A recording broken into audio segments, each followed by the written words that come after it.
Hello everyone, welcome back to my channel. My name is Grace, and for today's video, I wanted to speak my truth and talk about my toxic trait. Now, just so you know, it's not going to be anything along the lines of, "Oh, I trust you much, that's my toxic trait." No, Karen, that's not how that works. A toxic trait is something that affects you and in turn rubs off on other people. A toxic trait is something that others will tell you that you need to work on. And if you respond to that criticism with, "Oh, well, that's just who I am. I don't need to change anything about me. Take it or leave it." That is a sign of immaturity. And if you cannot handle that criticism, I'm sorry, but you are still a child. That is childish behavior. And if you are an adult and still have that mentality, that is not helpful. But anyway, I have decided to voice my toxic trait because I wanted to be more vulnerable with you guys here. And I hope that a lot of it has helped my viewers. Now, just so you guys know, I love and care about every single one of you here, and I just want to say thank you so much for your support. Now, if you enjoy this video at the end of it, please like and subscribe if you haven't already, and let's get to it, shall we? You want to know my toxic trait? I am a living, walking, breathing, talking contradiction in every possible way, shape, and form. Now here's what I mean. I am a social introvert. That in itself is a contradiction. Like, I'll be that person who's walking around, meeting and talking with new people. But if my energy level is low at the end of it, you'll find me sitting in the corner, trying to recharge. And that's me sticking to my introverted roots. Now, here's another contradiction that isn't exactly related to the toxic trait that I have, but here's another example. I am a pale, olive-skinned woman. Now, for the makeup companies and skincare companies in the back, olive skin does not mean tan, hence me. And quite a few olive-skinned women who are pale, like I am.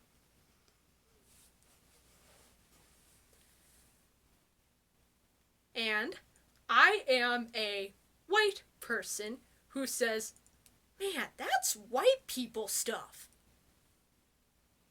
If you know what I mean.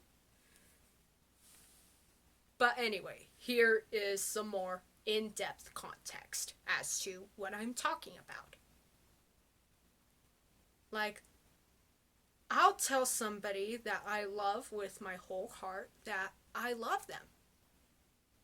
And yet, when that person tells me that they love me, I might know that they do, but I can't truly bring myself to believe it. Like, I'll try to say that I'm developing a more positive mindset, but in my roots, I'm still quite a pessimist.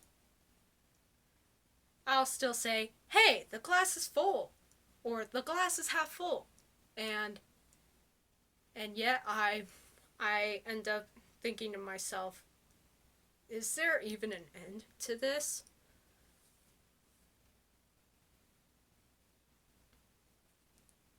I am what you would call an outcast friend. Like, I have several different tribes. Yes, tribes. And yet, quite a few people in those tribes will make plans in front of me and not even include me. I think about a lot of my friends on a daily basis, and yet I don't think I cross their minds very often.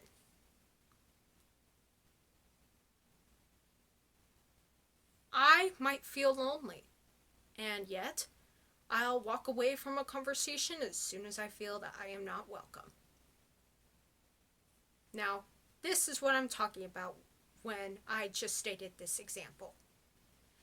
So, I was at summer camp 5 years ago, and I told one of my cabin leaders that I felt like nobody cared about me, and that if I disappeared off of the face of the earth, that nobody would bat an eyelash. Well, not in those exact words, but something along those lines. I was never suicidal or anything like that, but anyway. She said, "You always walk away." And for years, I didn't know how to respond to that. But now I do.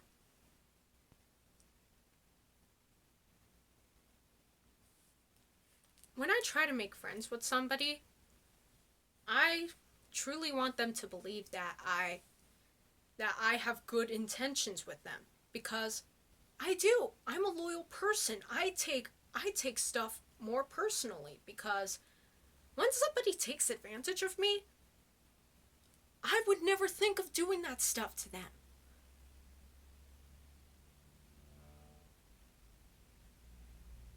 But anyway, moving forward. I am a Christian, and yet I will have a conversation with somebody about astrology. Now, there's another contradiction. I just like to be really open-minded, even if it's outside of my personal comfort zone. Because, hey, it's healthy for you. I grew up with parents who were raised in two vastly different denominations of Christianity. And so, with that being said, it's been really hard for me to know where I stand. And I was talking to my parents about that last weekend, and my mom told me that that can be really healthy for you, because then you know what you personally believe, and whether you lean one way or the other, you'll know.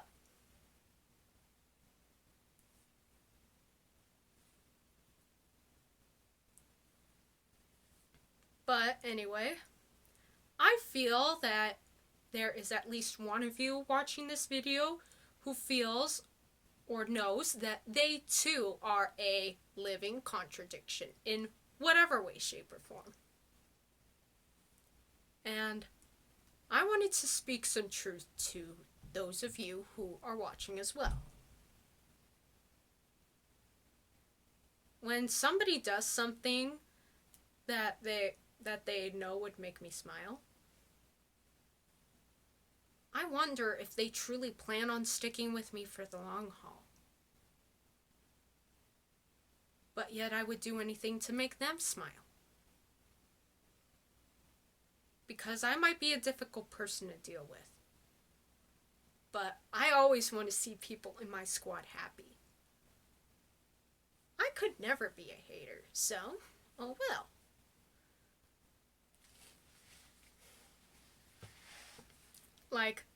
I do care what people think about me, simply because I'm still a teenager, at least until October.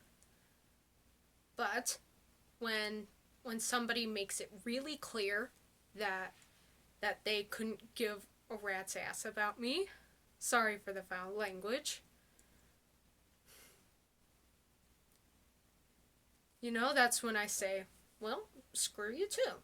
And then I just shut them out from there.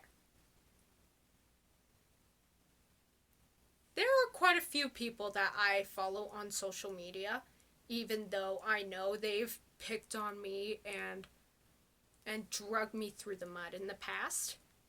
But with that comes with the fact that I can unfollow people in real life. So if that is one of you, how cool is that? Probably shouldn't have done to me what you did. Hooray!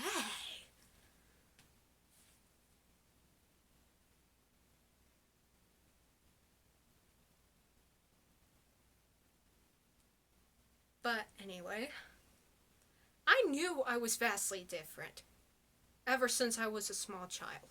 I always did. And it's not just a little difference either, like, it's a drastic difference. I always knew that I was never meant to fit in. I just had to accept it. And that took a long time in itself.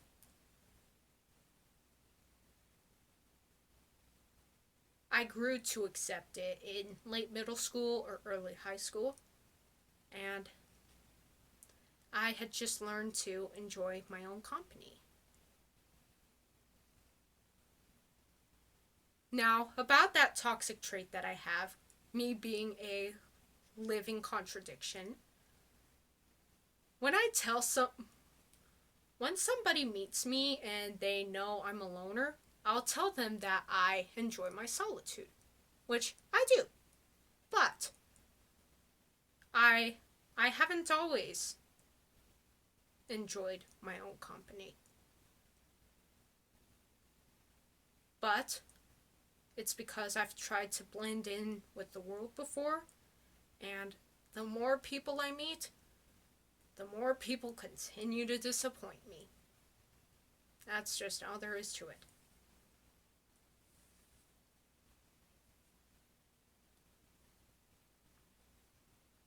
I tend to say, well, I'm that kind of person who likes to go with the flow. And yet I also like to pull the strings, because I overthink and overanalyze a lot of things. And when I don't do that, I'm afraid of what will happen if I'm not prepared for something.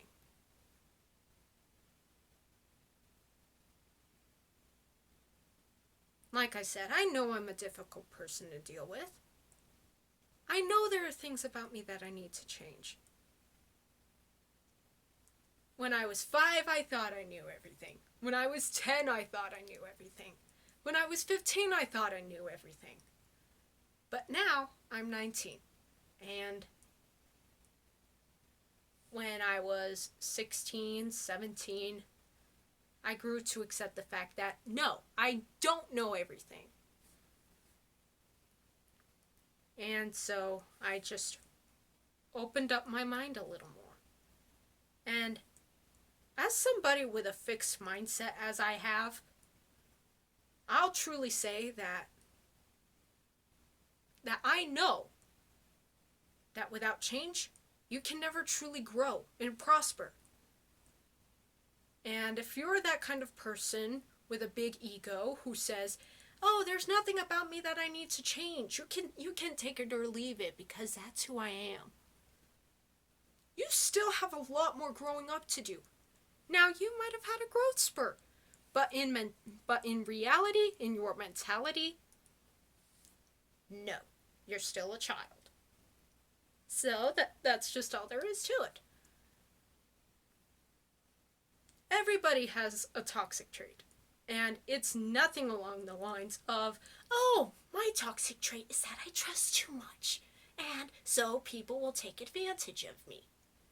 Well, guess what, Vicky? I've had people take advantage of me too. And yet, I guess all there is to it is the only way to know what a person's true intentions are is to trust them. As much as I hate to do that myself. But that's what comes with being vulnerable. It's what comes with speaking your truth and living authentically, unapologetically. It's knowing that you have something to change about you, or many things. It's knowing that you still struggle with insecurities, whether you're 13 or 30. Everyone has an insecurity of some kind. And confidence is not having any insecurities. It's embracing your insecurities and empowering yourself with them. And those insecurities may come from your toxic trait, which is in my case. And that's what's made it hard for me to make friends with other people, especially people in my age group. Like, I I want to be able to get along with other people in my age group. But nothing they do is nothing they do interests me. Hence why I like to hang around the older adults a lot of the a lot of the time. An adultier adult, if you know what I mean, because at 19 years old, even though I'm not a full-grown adult, I I still feel like a failure when I'm so young. And it's going to take me a while to grow up and accept the fact that you don't have to start your life right here, right now. Take as long as you need to spread your wings. I'll tell somebody, "Yeah, I believe in you. You got this." And yet I don't believe in myself. I'll still feel like a failure. Like, I'll be that person who always steps up to the plate and says, "Hey, you can message me if you need me." And yet I'm that person who needs inspiration herself. And that's the thing. I hate asking people for reassurance. I hate asking people for help. I hate feeling like I'm burdening other people with my pain.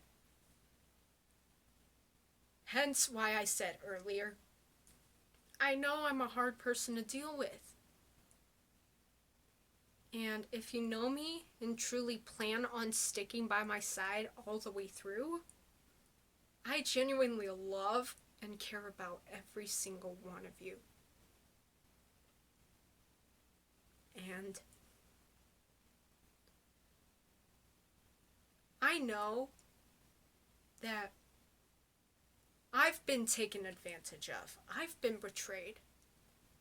Hence why I have trust issues. Because I'm afraid of what will happen if I trust somebody with almost everything.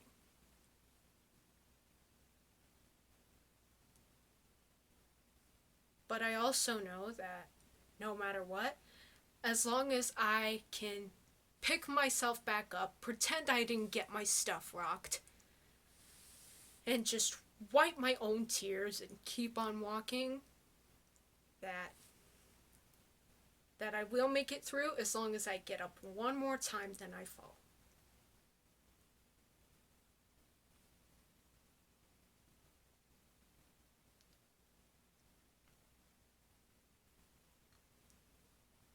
Now, I'll truly act like I'm an optimist, but deep down inside, I'm a pessimist.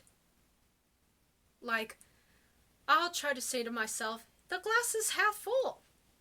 And yet I'll end up thinking something along the lines of like it's half empty when I feel that my life isn't going well. That might be a little hard to understand, so please bear with me. I'm a girl with a happy, outgoing, bubbly, easygoing personality who's trapped in a feely, lonely, sad soul. I've known from a young age how wicked people can be. And how lightly people take their promises to other people. I know I'm not perfect. Hey, I'm one to I'm one to say, why don't you just forgive and forget? And yet I'll still hold a grudge for years and years and years until something is resolved.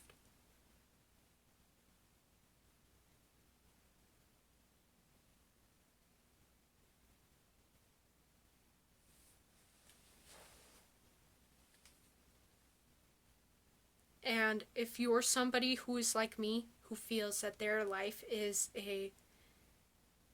nothing less than a contradiction, I hope you know that you can continue to embrace your truth and speak out your truth. Live authentically, unapologetically, and just be more vulnerable. Because then you'll know who will stick by your side all the way through. And even I have yet to truly believe who's sticking by my side who and who just only loves me when it's convenient for them. Like, doesn't just hate me in real life but acts like they love me.